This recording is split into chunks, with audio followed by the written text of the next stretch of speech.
बोल जयकारा बोल मेरे श्री गुरु महाराज बोलो सांचे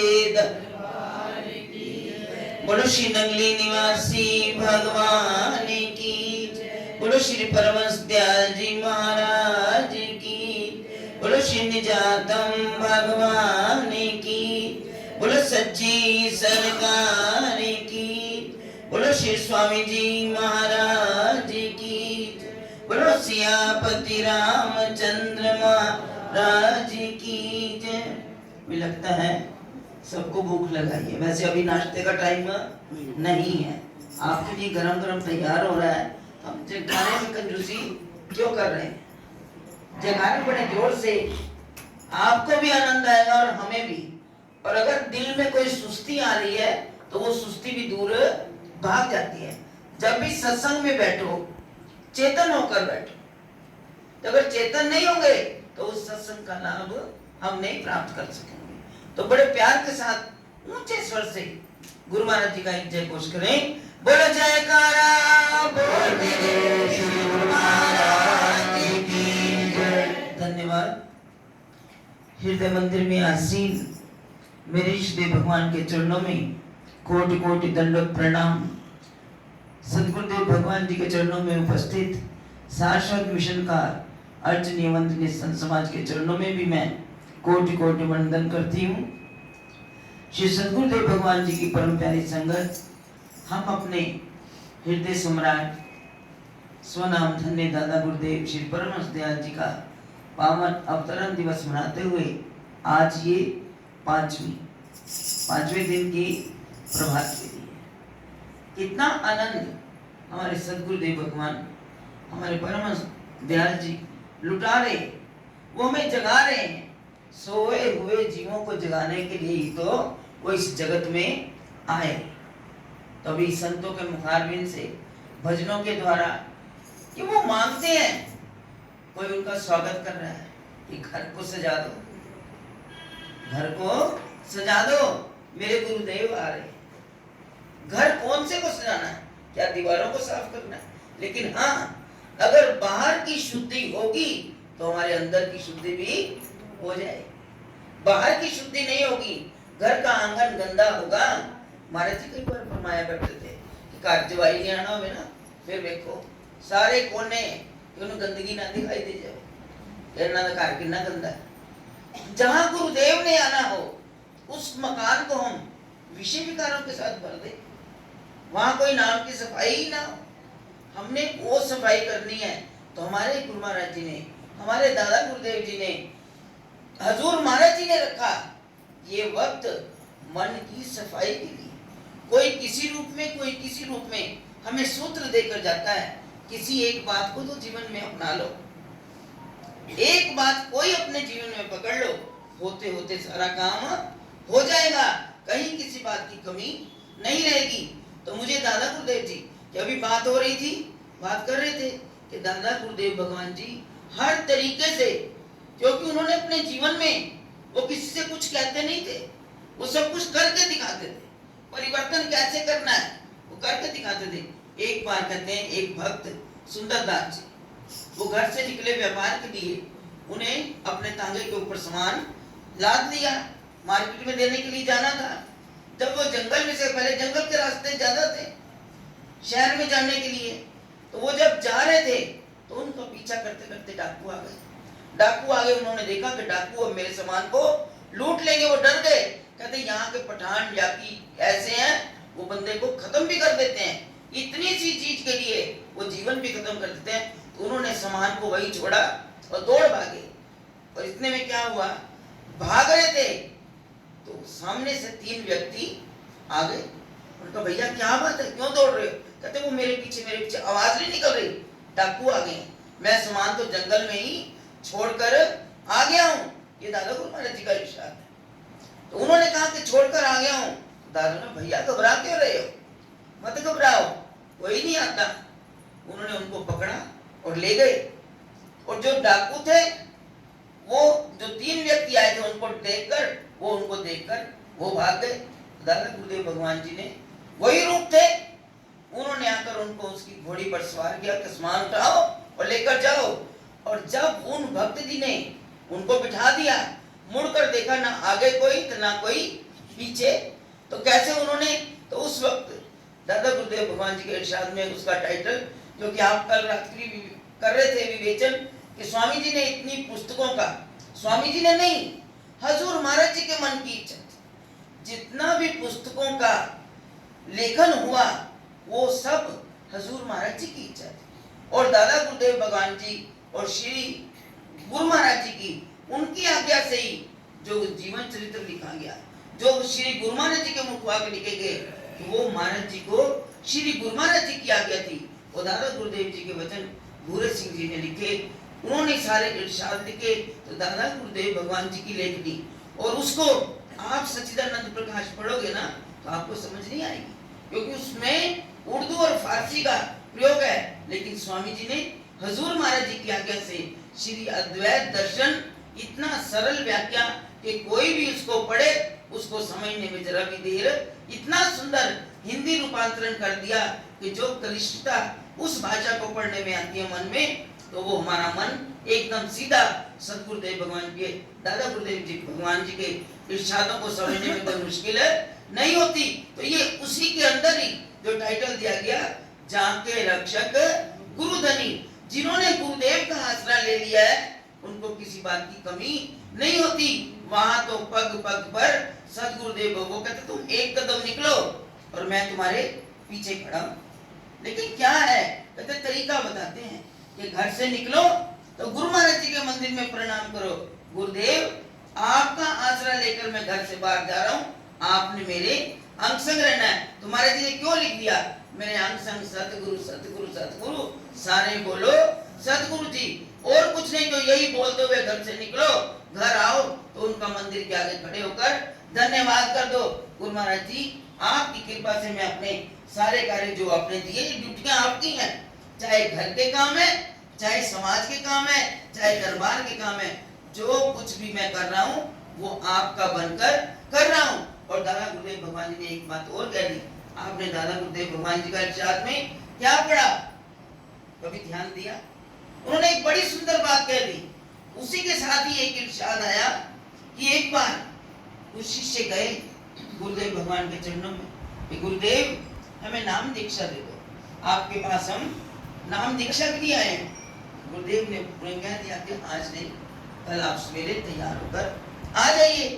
कृपा जब देखते हैं सदगुरु, नहीं तो कईयों तो कितने कितने महीने, कितने कितने साल लग जाते हैं, चक्कर काटते हैं गुरु घर के, तो गुरुदेव कृपा कर दो, और कईयों पर एक मिनट नहीं लगता। सदगुरुदेव भगवान वो पात्र देखते हैं कि किसका पात्र कितना साफ है, वो उस पर वो कृपा करने पर उसी वक्त उतारू हो जाते हैं। अब जब वो बच्चे जो शिष्य जो साधक आए थे, उन्होंने कहा गुरुदेव आप ऐसा है, हमने आना तो है, हमें पता है गुरुदेव भगवान के चरणों में जाओ, नाम दीक्षा लो, तो कुछ ना कुछ तो अर्पण करना होता है।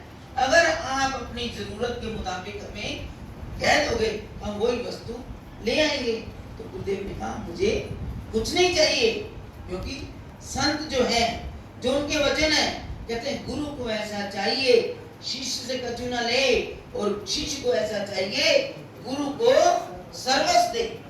जिसने गुरु धारण किया वो अपना सब कुछ समर्पित कर दे, फिर देखो उसके जीवन में क्या आनंद आता है। तो जब कहा शिष्यों ने, दादा गुरु ने कहा नहीं कुछ नहीं चाहिए, कहने नहीं महाराज जी बता दो जिस चीज को आप स्वीकार करो, क्योंकि आज भी ऐसे वक्त आते हैं कि हम वो चीज दें, आप आगे किसी को मत देना, ये भी आ जाती है बात, हमने जो अर्पण किया है मोहर लग जाती है। लेकिन दादा गुरुदेव भगवान जी के वक्त में क्या था, चाहे कोई दुशाला चढ़ाए, चाहे कोई कपड़े, गुरु महाराज दादा गुरु में बैठे हुए हैं, फकीर आ गए, सर्दी लग रही है, अभी एक थोड़ी देर पहले कोई सेठ देकर गया दुशाला, दादा गुरु ने उतार कर पहना दिया, दूसरा आया ठंड लग रही है, टोपी उतार कर दे दी, तीसरा आया वस्त्र उतार कर दे दिए, एक को पिन धारण करके बैठ गए, कहते मैं तो सर्दी गर्मी से दूर हूँ, मुझे कुछ नहीं। इतने वो वैरागी थे, इतने वो त्यागी थे, किसी चीज से दादा गुरुदेव भगवान जी को कोई आसक्ति नहीं थी। तो जब उन्होंने कहा कि जो आपकी इच्छा हो, जो आपको अच्छा लगे, तो दादा गुरु ने कहा नहीं। फिर जब बहुत उन्होंने अनुनय विनय की, कहते अच्छा बच्चे तुम्हें जो सबसे खराब चीज लगे, क्योंकि आजकल भी ऐसे ही होता है, लोग हरिद्वार जाते हैं ना, कहते हैं वहां सुना है कुछ त्याग क्या आना चाहिए, तो कहते मैं बैंगन खाना छोड़ आया। महाराज जी सुनाया करते थे कि जाते हैं मैंने बैंगन का त्याग कर दिया, वो तामसिक होता है। कहते जो तामस अपने अंदर भरा हुआ है उसको कभी निकाला है? तो मतलब जो कुछ है हमें समझ, क्योंकि गुरुदेव जो होते हैं समाज का आईना होते हैं, एक दर्पण होते हैं कि तुम जो अंदर हो तुम्हारा स्पष्ट अक्ष उनके सामने आ जाता है। जो तुम हो वहां जाकर खड़े होगे वो आपकी तस्वीर खींच लोगे। तुम्हारा नक्शा अंदर से क्या है, सोच समझकर अपने गुरुदेव के सामने जाना। वो ऐसे त्रिलोकीनाथ हैं, घट घट की जानने वाले हैं। कहते भले बुरे घट घट की जानन, भले बुरे की वीर पहचान। वो सब कुछ जानते हैं। हम जाते तो हैं बड़े सफेद पोश बन के, लेकिन नहीं, सोच के जाना, वो आपकी पूरी तस्वीर एक्स्ट्रा पूरा खींच लेते हैं।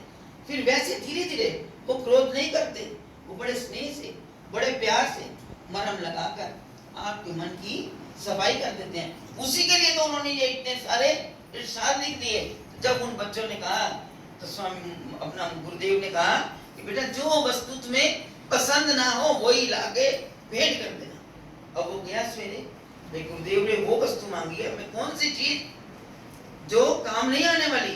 सबसे पहले गया, उसे कांटों का ढेर मिला, कहने लगा ये कांटे ही तो बेकार की चीज है, चलो उठा ले।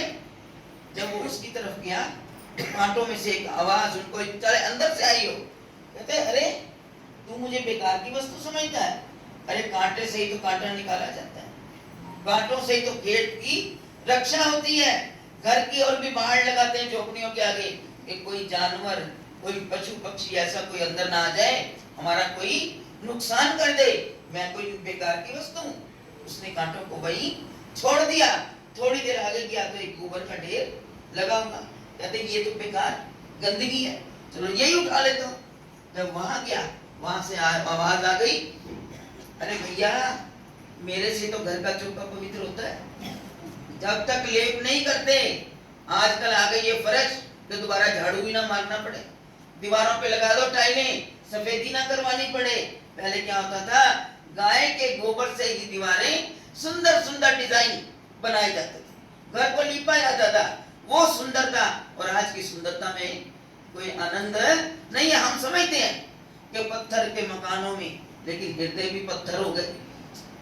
पहले कच्चे थे तो हृदय में वो प्यार, वो दुलार, वो कृपा थी, लेकिन आज पत्थरों की तरह ही हम बन गए हैं। कोई फ्लेक्सिबिलिटी किसी के दिल में नहीं है।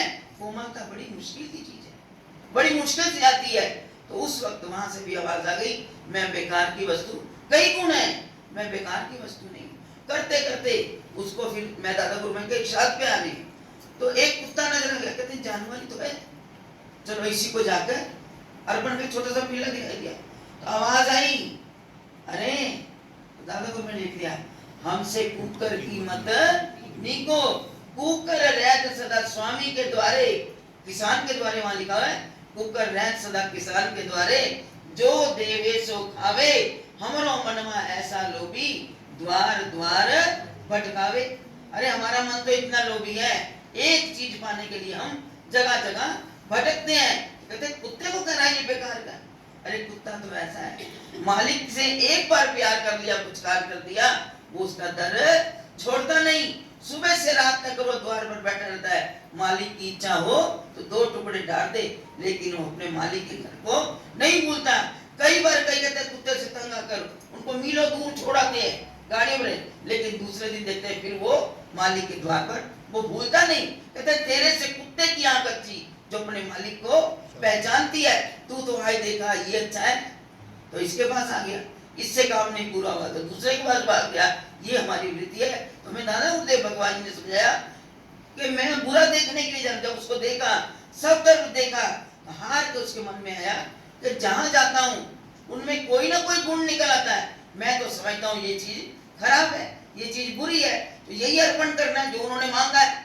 लेकिन करते करते उसके मन में जो गुरुदेव क्या खेल खेलते हैं अपने शिष्यों के साथ, अपने भक्तों के साथ, वो खेल करते हैं। किस तरह का झाड़ू वो लगाते हैं, करते करते उस भक्त के मन में आ गया, भैया इन चीजें ये सारी गुणवान है, मुझे लगता है कि बुरा जो देखन मैं चला, बुरा न मिले कोई, जो घट खोजा अपना मुझसा बुरा न कोई।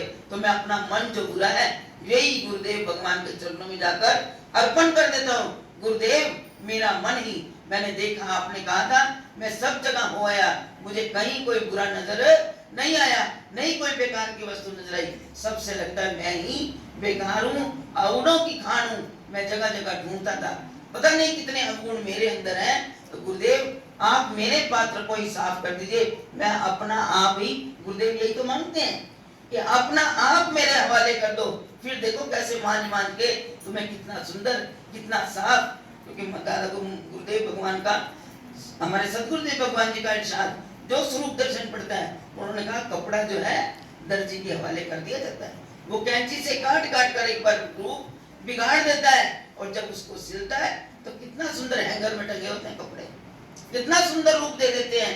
ऐसे ही गुरुदेव भगवान की चरण शरण में जो पवित्र होकर साफ दिल से अपना आप अर्पण कर देता है, गुरु मैं इसको बड़ा सुंदर सजाकर, देखो ये सजाकर कितना सुंदर, जो आगे ना गुरु महाराज जी की शरण में जितनों को आप देख रहे हो भगवे वस्त्र पहनकर, ये किसने सजाया? हमारे सतगुरुदेव भगवान जी ने। जो शरण में आ गया वो इतना सुंदर रूप, अपना रूप बना लेते हैं। क्यों कहा जाता है पारस और संत में बड़ो अंतरो जान, एक लोहा कंचन करे गुरु कर ले आप समान। अभी रंग कर रहे थे ना, भजन बोल रहे थे मनीष भैया, शायद वही भजन बोल रहे थे, रंगे गए तो गुरु भाई ने अपना रंग कर दिया, हमें और कोई रंग पसंद नहीं। आप भी चाहो तो आप पर भी सब पर कृपा हो सकती है। कपड़े चाहे कोई भी पहनाए, मन को अगर रंग दिया, फिर देखो क्या कहने उस मस्ती के, क्या कहने।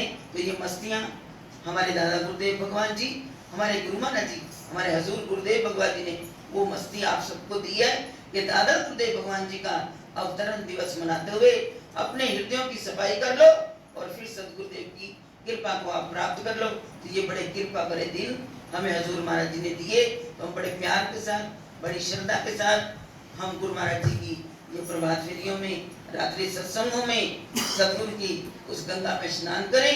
और फिर देखो 3 दिन सम्मेलन के 4, 5 और 6, फिर वो आपकी परीक्षा की घड़ी है कि कितनी देर। अब देखो संतों की परीक्षा में आपसे सही बात कहूं कि हम परसों सवेर के जागे हुए, क्योंकि भाई जी की थोड़ी तबीयत स्वास्थ्य ठीक नहीं, रात्रि में जागना पड़ता है। रात्रि को हम पहुंचे नंगली साहब, नंगली साहब से रात्रि आए, रात्रि हम सोते सोते हमें ऊपर गए, यहाँ भी टाइम लग गया, लंगर ऊपर गए तो हमें 12:30 बजे सोने का लेटे, 12:30 बजे लेटे। रात को 2 बजे भाई जी को ऐसी दर्द शुरू हुई, 2 बजे से अब तक जाग रहे हैं। हमारी भी परीक्षा की घड़ी, ये क्या करते हैं, लेकिन उनकी कृपा साथ है, नई एनर्जी एकदम फूंक देते हैं अंदर कि नहीं नाव धो जाओ नीचे। और मुझे आनंद नहीं आता कि मैं जब तक 4 भजन ना सुनूं, लेकिन कुछ जो सुबह अपना नियम है पाठ का वो करना है, वो बहुत जरूरी है। तो मैंने कहा मेरा पाठ जल्दी जल्दी हो जाए। मैंने कहा भाई जी पानी फटाफट रख दो, स्नान करके मैं पहले पाठ कर लूं, फिर मैंने भजन भी सुनने हैं, भजनों से ही तो मुझे सब कुछ मिलता है। गुरु महाराज की लीलाएं भी याद आती हैं, उनका सत्संग भी याद आता है, मुझे सब कुछ यहीं से मिलता है। मेरे सतगुरुदेव भगवान जी की जो कृपा आती जाती है वो बुलवाते जाते हैं। तो मैं गुरु महाराज के चरणों में यही प्रार्थना करूंगी कि वो अपनी कृपा बनाए रखें, आप सबको भी सदा खुश रखें। आप सब सुबह सवेरे उस अमृत रस का पान करने के लिए, भजनों का आनंद लेने के लिए आप सब गुरु महाराज जी के चरणों में आते हो। आपकी झोलियां भी सदा सदगुरु की रहमत से भरपूर रहे। ये मेरा कहना नहीं, मेरे गुरुदेव भगवान जी की प्रेरणा है, वो सब कुछ कहलवाते हैं। तो बड़े प्यार के साथ ये खुशियां मनाते हुए गुरु महाराज का जय घोष ऊंचे स्वर से होना चाहिए। बोल जयकारा बोल मेरे श्री गुरु महाराज।